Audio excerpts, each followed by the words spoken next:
Right, ladies and gentlemen, I have an issue. 2001 Triumph 955i Sprint. Now, the fuel tank is probably a third full. It's sitting here, and for some reason, I have fuel getting pressurized. The tank is getting pressurized, and it's forcing fuel out of the cap. And I don't know why. Let's see what sort of pressure we got in now.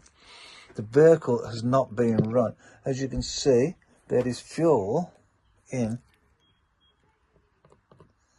the cap. Let me take care of that first. Right, first things first, let's get rid of that. Alright, so first I've got to find out how it's getting to the cap and why it's pressurizing. So let's have a little wipe around. Let's clean some of this shit up. Right, so we are not supposed to have fuel coming out of the pillar cap, especially when the vehicle is not being run. So let's have a listen for pressure. Listen. Oh, so why is that happening? Because the fuel is not anywhere near the top of the tank.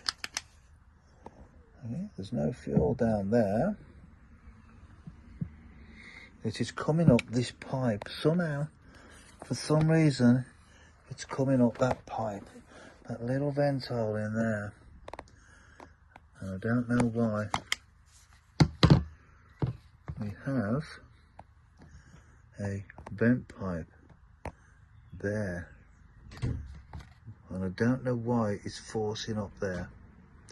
Either I have got a blocked one-way valve, or I have had the tank off in the last few months. Maybe I've kinked a breather pipe. This has only happened since I put 5 litres of fuel in it last week. Now we have a fuel crisis on, and my initial thoughts were, what the hell have they done to the fuel? But that's a bit of a long shot. So I'm going to remove the tank, and I'm going to have a look and try and work out what in God's name is going on with my bike. Okay? So you have to excuse the other stuff around it. There's my other bike. I'm rebuilding it, and some jackets and stuff. It is just beginning of spring, so I haven't had time to sort stuff out yet. Let's have a look. I'm going to pull this tank. So guys, as you can see, my tank is off. Let's have a stroll. And somewhere along the line, remember I said I think we've got a kinked pipe? Look at this. Look at that. You think that'll do it? Huh? You think that would do it? If I straighten that out? But it was like that. So now I've just got to find out if that is the cause. Excellent. If that's all it is, then I'm cooking on gas. Okay. So as you can see, we have the fuel is down there. Oh, there is our, where are we? There is our breather pipe. Let's go under the tank.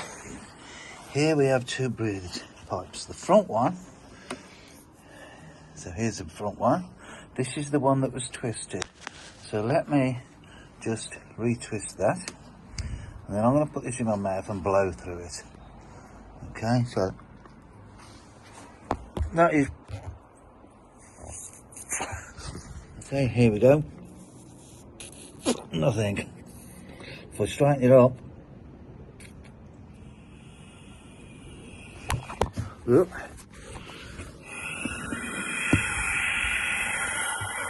Now you can hear it.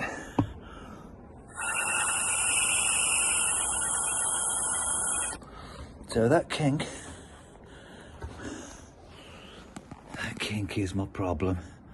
So what I'm going to do now, I'm going to leave my fuel tank outside for a couple of days, just to make sure that that's the root of my problem, without it stinking out the garage and the house. All right, so I think we fixed it. All I've got to do is put it back together, but that will be the weekend now. Thank God for that. You, my friend, are staying here. Where are we? Wednesday. Right, you're staying here Thursday and Friday, and you will be coming. You're nice and solid because you're half full of fuel. You'll go back on the bike Saturday, and then, weather permitting, we're going for a ride. See you later. And there we go. Mission complete. It was my kinked breather pipe. Time to hit the road.